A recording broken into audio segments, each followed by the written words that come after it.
Wanita ini terpaksa menikah dengan bos kontraktor dan menjadi istri simpanannya demi biayai ibunya yang sakit. Ada rahasia di balik pernikahan ini. Awalnya baik-baik saja, tapi saat malam pertama tiba, ternyata. Namaku Nadia.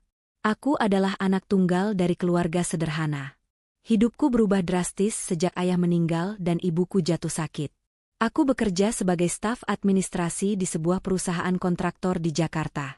Gaji yang pas-pasan kuperjuangkan untuk kebutuhan sehari-hari dan pengobatan ibu. Dalam kesederhanaan itu, aku menjalin hubungan diam-diam dengan Raka, rekan sekantorku yang saat ini menjadi pacarku. Kami sedang menabung sedikit demi mimpi sederhana, menikah dan hidup bahagia bersama. Tapi semua itu runtuh ketika ibuku harus dirawat dan menjalani operasi besar karena sakitnya. Biaya untuk operasi itu pun mahal hingga ratusan juta dan itu tak bisa kutanggung. Aku kebingungan. Dalam kepanikan itu, aku memutuskan untuk nekat meminjam uang ke perusahaan tempatku bekerja, tanpa sepengetahuan atasan. Aku pikir bisa mencicil dan menyelesaikannya diam-diam. Namun kenyataannya, rahasia itu terbongkar. Dan yang mengetahuinya adalah Direktur Utama perusahaan, Heru Prasetya. Pak Heru dikenal dingin dan keras kepala. Tak banyak bicara, tapi selalu ditakuti semua orang di kantor. Tapi yang tak pernah kuduga, dia justru menawariku jalan keluar, dengan syarat yang mengguncang hidupku. Aku bisa bantu lunasi semua. Tapi kamu harus menikah denganku. Aku syok. Di satu sisi, ibuku butuh pertolongan. Di sisi lain, aku punya Raka. Hatiku hancur. Tapi waktu tak memberiku banyak pilihan. Demi ibuku, aku menyanggupi pernikahan itu. Raka bergejolak ketika tahu aku akan menikah dengan atasannya sendiri. Tapi, Raka yang saat itu masih berjuang dari himpitan ekonomi juga tidak bisa membantu banyak. Akhirnya pernikahan itu dilaksanakan. Dan saat itu aku resmi menjadi istri Pak Heru. Namun, saat malam pertama tiba, sikap Pak Heru justru membuatku bertanya-tanya. Dia bukan sekadar bos kontraktor dingin seperti yang kukenal. Dan perlahan, aku mulai menyadari, pernikahan ini mungkin lebih dari sekadar kesepakatan utang biasa. Malam itu, aku merasa cemas, gugup, dan bingung. Meski aku mencintai Raka, aku tak bisa mengelak dari kenyataan bahwa malam ini adalah malam pertama dalam pernikahanku dengan Pak Heru. Semuanya terasa begitu asing, begitu berat, dan penuh dengan kegelisahan yang datang dari dalam hati. Aku duduk di ranjang, menunggu Pak Heru, dengan jantung yang berdegup kencang. Setiap detik terasa begitu lama. Sesekali aku melirik ke pintu, berharap mungkin ada cara untuk menghindari apa yang akan terjadi. Tapi, tak ada jalan lain. Ini adalah kenyataan yang harus kuhadapi. Pak Heru masuk ke kamar dengan langkah yang tenang. Dia mengenakan pakaian tidur sederhana, dan tatapannya langsung tertuju padaku. Tidak ada kata-kata yang keluar dari mulutnya saat dia berjalan mendekat. Hanya ada ketegangan di udara yang terasa begitu tebal. Aku merasakan ketidaknyamanan, meskipun dia tak mengatakan apapun. Kami saling diam. Aku merasa malu, bahkan hanya untuk saling memandang. Ada semacam rasa takut yang menggelayuti hatiku, takut dengan apa yang akan terjadi selanjutnya. Pak Heru menatapku sebentar, dan aku hanya bisa menundukkan kepala, merasa tak berdaya dalam situasi yang tidak aku inginkan. Tiba-tiba, dia mengulurkan tangannya, memegang tanganku dengan lembut. Sentuhan itu membuat tubuhku terkejut, tetapi juga ada semacam kehangatan yang kurasakan. Aku mencoba menarik tanganku, tapi Pak Heru menggenggamnya lebih erat, memberi sinyal bahwa ini adalah langkah pertama yang tak bisa kuhindari. Aku menatap matanya, dan untuk sejenak, kami saling pandang. Ada rasa canggung yang tidak bisa kami elakkan. Aku merasa seperti anak kecil yang terjebak dalam situasi yang tidak dia pahami. Namun, Pak Heru tidak mengatakan apapun. Hanya ada diam yang tercipta, dan sentuhan tangan yang semakin erat. Jantungku berdegup kencang, berusaha mengatur napas yang terengah-engah. Tangan Pak Heru bergerak perlahan menuju pundakku, mencoba merangkulku. Aku merasa terhanyut dalam perasaan yang bertentangan. Aku merasa cemas, tetapi ada semacam kehangatan yang tumbuh di dalam diriku. Lambat laun, dia menarikku ke dalam pelukannya. Awalnya, aku kaku, tetapi sentuhan itu perlahan membuatku merasa lebih tenang. meskipun aku masih bingung dan takut. Pak Heru berbisik, suaranya lembut, "Aku tak akan menyakitimu, Nadia. Aku hanya ingin kau merasa nyaman." Namun, kenyataannya, aku tidak merasa sepenuhnya nyaman. Ada perasaan yang tidak bisa kuungkapkan. Aku masih mencintai Raka, dan aku merasa terjebak. Momen ini bukan yang aku inginkan, tetapi aku juga tahu bahwa aku tidak bisa mundur. Tak ada jalan keluar, tak ada pilihan lain. Semakin lama, suasana menjadi lebih intim. Pak Heru mencoba mendekatkan wajahnya, dan perlahan aku merasakan hembusan nafasnya di leherku. Aku menutup mata, mencoba membiarkan perasaan itu masuk. Walaupun ada rasa takut dan malu, aku tak bisa mengelak dari apa yang terjadi. Momen malam pertama ini terasa begitu membingungkan, namun juga penuh dengan ketegangan dan keinginan yang sulit dijelaskan. Aku tahu, tak ada yang bisa mengubah kenyataan ini. Meski aku masih mencintai Raka, malam ini adalah pernikahanku, dan aku harus menjalani proses ini. Aku hanya bisa berharap, suatu saat nanti, aku bisa menemukan kedamaian dalam diriku, meskipun di tengah semua kebingungan ini. Tak lama setelah malam pertama itu, hidupku kembali dihadapkan pada kenyataan lain. Ibuku akhirnya menjalani operasi yang sudah lama kami takutkan. Biaya yang begitu besar, yang dulu terasa seperti mimpi buruk bagiku, kini sudah tak lagi menjadi beban. Semua itu karena Pak Heru. Diam-diam, ia menanggung seluruh biaya rumah sakit tanpa pernah memintaku berterima kasih. Operasi berjalan lancar. Saat dokter keluar dari ruang bedah dan memberi kabar bahwa ibuku selamat, aku hampir tak bisa menahan air mataku. Aku memeluk Pak Heru dengan penuh rasa lega, dan ia hanya menepuk pundakku pelan, seolah berkata bahwa semuanya akan baik-baik saja. Beberapa hari setelahnya, ibuku mulai pulih. Wajahnya kembali cerah, bahkan bisa tertawa kecil saat bercanda denganku di ranjang rumah sakit.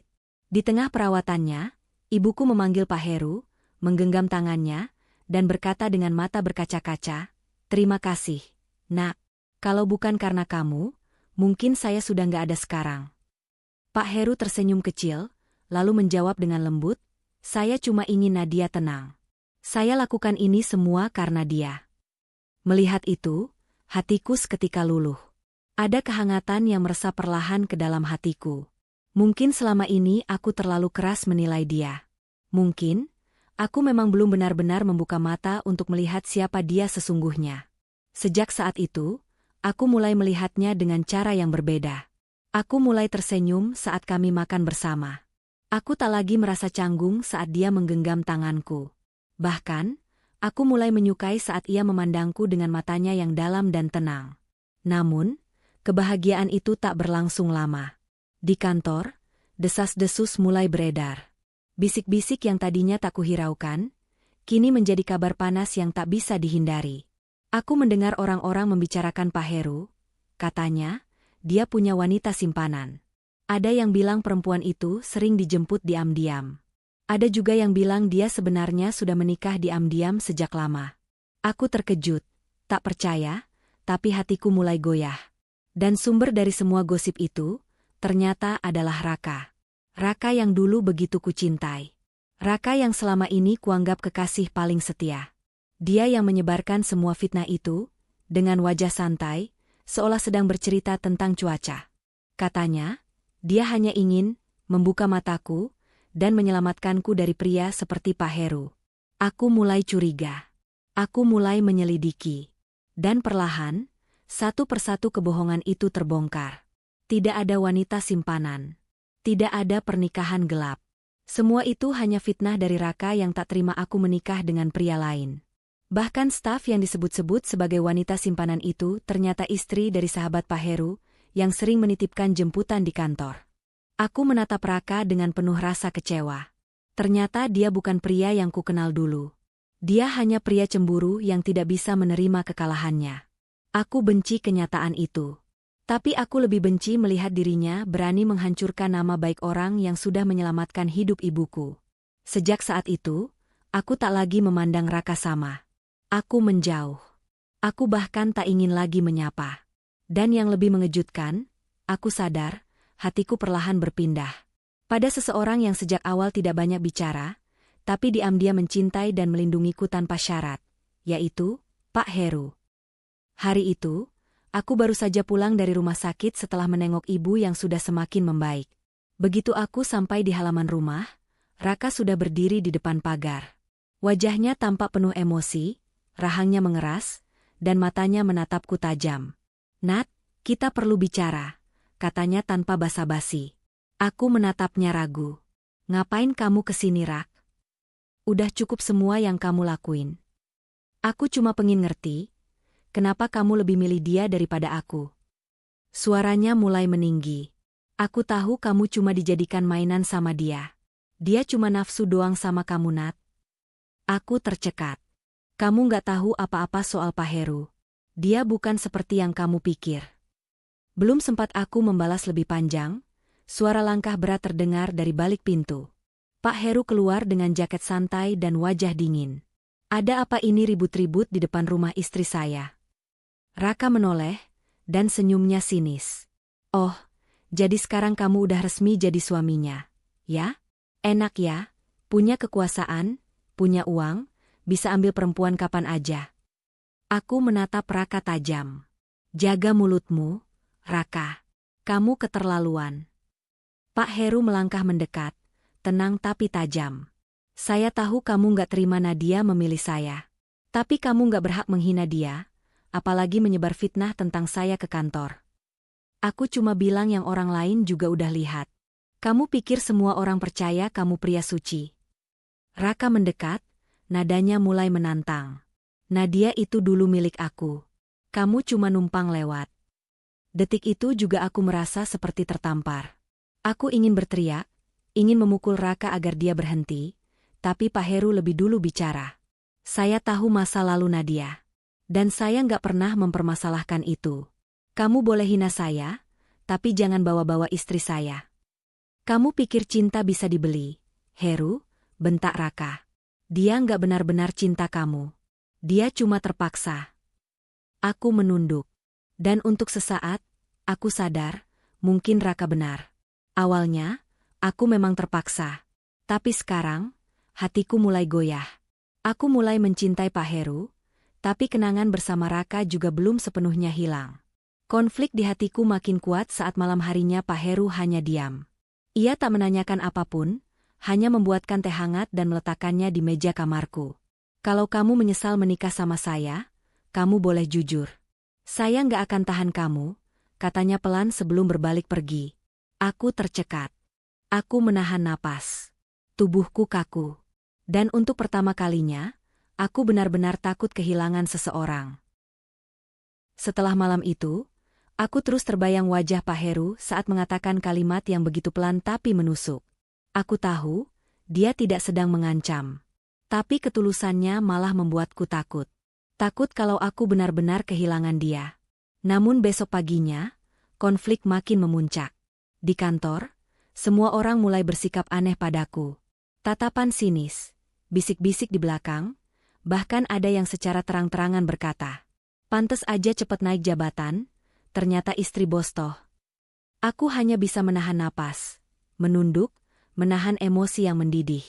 Dan ketika aku keluar dari ruang rapat, aku mendengar suara familiar. "Jangan heran. Heru itu pintar ngumpetin semuanya. Di balik citranya yang bersih, dia tuh pemain lama.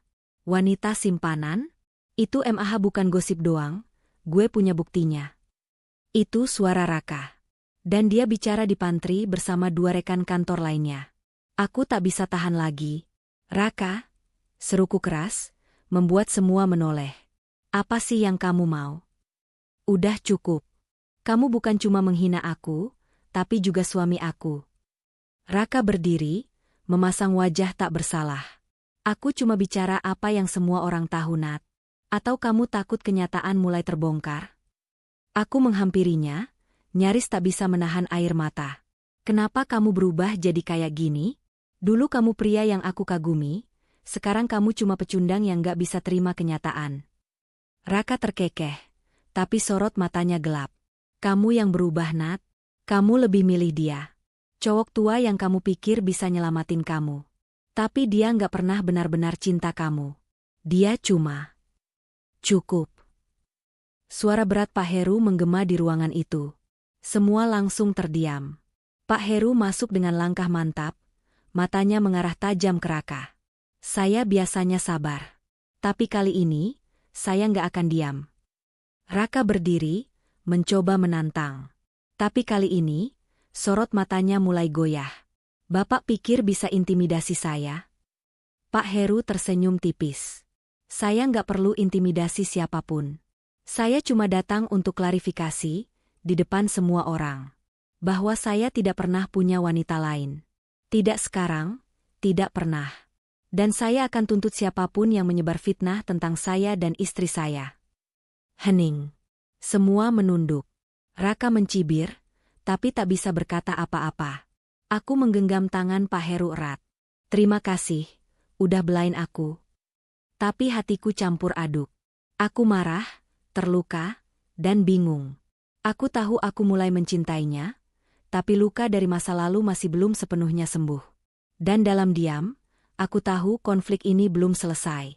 Bahkan, baru saja dimulai. Beberapa hari setelah insiden di kantor, suasana menjadi sedikit tenang. Raka tak lagi muncul seperti biasanya, dan kabar yang beredar perlahan mereda setelah Pak Heru mengajukan somasi kepada mereka yang menyebarkan fitnah. Tapi luka yang ditinggalkan masih terasa. Terutama di antara aku dan Pak Heru. Aku mulai menjauh. Bukan karena benci, tapi karena bingung. Perasaanku terhadap Pak Heru semakin dalam. Tapi bayangan masa laluku bersama Raka masih membekas seperti duri. Setiap malam aku menatap punggungnya saat ia tertidur di ranjang kami, dan aku bertanya dalam hati, kenapa aku merasa bersalah? Sampai suatu hari, aku menemukan surat undangan di atas meja kerja Pak Heru. Undangan makan malam dari seorang perempuan. Cantik, elegan. Namanya Meira. Dan tertulis dengan tangan. Aku tunggu, seperti dulu. Jangan buat aku menunggu lebih lama lagi, Heru. Darahku langsung mendidih. Seperti disiram air es dan dibakar bersamaan. Aku mengendap keluar dari kantor Pak Heru dengan dada bergemuruh. Malamnya aku tidak bisa tidur. Aku hanya diam memandangi jendela kamar. Saat Pak Heru masuk dan bertanya, "Kamu kenapa, Nat?" Aku hanya menggeleng. Tapi akhirnya, aku tak bisa menahan. Aku lihat undangan itu. Pak Heru diam. Wajahnya berubah. Tapi bukan karena terkejut, melainkan lelah. Meira itu masa lalu aku. Dia yang dulu ninggalin aku demi pria lain. Dan sekarang dia balik lagi karena dengar aku sudah sukses. Tapi aku nggak peduli lagi, Nat. Aku masih diam. Kenapa kamu nggak bilang dari awal? Tanyaku pelan. Karena kamu juga belum pernah cerita tentang luka kamu dari Raka. Kita berdua masih saling simpan banyak hal. Perkataan itu menamparku. Aku ingin percaya, tapi hatiku dipenuhi keraguan. Dan keraguan itu makin besar ketika keesokan harinya, Meira datang langsung ke kantor. Dengan senyum angkuh, ia menyapaku saat aku keluar dari lift. "Kamu Nadia, ya? Istri barunya Heru?" Aku mengangguk perlahan. Meira mendekat, menatapku dari atas sampai bawah. "Menarik. Kamu terlihat seperti tantangan kecil yang mudah untuk dilupakan. Tapi semoga kamu cukup kuat untuk menahan Heru tetap tinggal. Karena biasanya, dia selalu kembali ke tempat dia merasa nyaman." Aku tak menjawab, tapi tubuhku gemetar. Dan malam itu, saat aku menangis diam-diam di kamar mandi, aku tahu, cinta ini tak akan berjalan mulus. Ada banyak luka, banyak masa lalu, dan banyak orang yang tak ingin kami bersama. Tapi pertanyaannya sekarang, apakah aku cukup kuat untuk bertahan? Hari itu aku tidak masuk kantor. Aku bilang ke Pak Heru ingin menenangkan diri di rumah ibu. Tapi sejujurnya, aku mengikuti Meira. Aku ingin tahu, siapa dia sebenarnya. Kenapa dia begitu yakin bisa merebut Pak Heru dariku. Dan yang lebih penting, apa yang sebenarnya terjadi di antara mereka berdua. Mobil Meira berhenti di sebuah villa mewah di daerah puncak. Aku menunggu dari kejauhan. Menanti siapa yang akan datang. Dan ya tak lama, mobil hitam yang sangat kukenal itu masuk pelan ke halaman. Pak Heru turun, mengenakan sweater abu dan celana santai. Ia membawa sekotak kue dan setangkai bunga mawar merah. Aku terpaku. Jantungku seperti berhenti berdetak. Tapi mataku tidak berbohong. Mereka berpelukan. Lalu tertawa. Masuk ke dalam bersama-sama. Meira menggandeng lengannya seolah sudah menjadi istri sah. Aku menahan napas, tapi air mata mengalir begitu saja. Aku kembali ke mobil, memeluk diriku sendiri. Berusaha menyangkal apa yang baru saja kulihat. Tapi bagaimana bisa? Apa aku harus percaya bahwa semua hanya pertemanan lama? Tidak. Itu terlalu nyata. Besoknya aku datang ke kantor, wajahku pucat, langkahku goyah. Semua orang melihatku dengan tatapan iba. Aku tak tahu dari mana mereka tahu, tapi desas-desus itu ternyata benar. Raka datang menghampiri dengan wajah bersalah. Aku tahu kamu gak akan percaya aku, Nat, tapi aku cuma ingin bilang, aku minta maaf. Aku pernah jahat sama kamu, tapi aku gak pernah bohong soal dia. Aku tidak menjawab. Hanya menatapnya dengan mata kosong.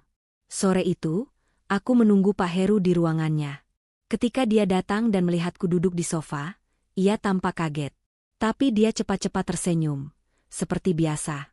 Kamu udah makan, Nat? Aku lihat kamu di Villa Meira. Jawabku pelan. Senyumnya menghilang. Tapi ia tak mencoba membantah. Berapa lama? Tanyaku, suara bergetar. Dia menarik napas panjang. Sejak sebelum kita menikah. Aku memejamkan mata. Air mataku jatuh tanpa bisa kutahan.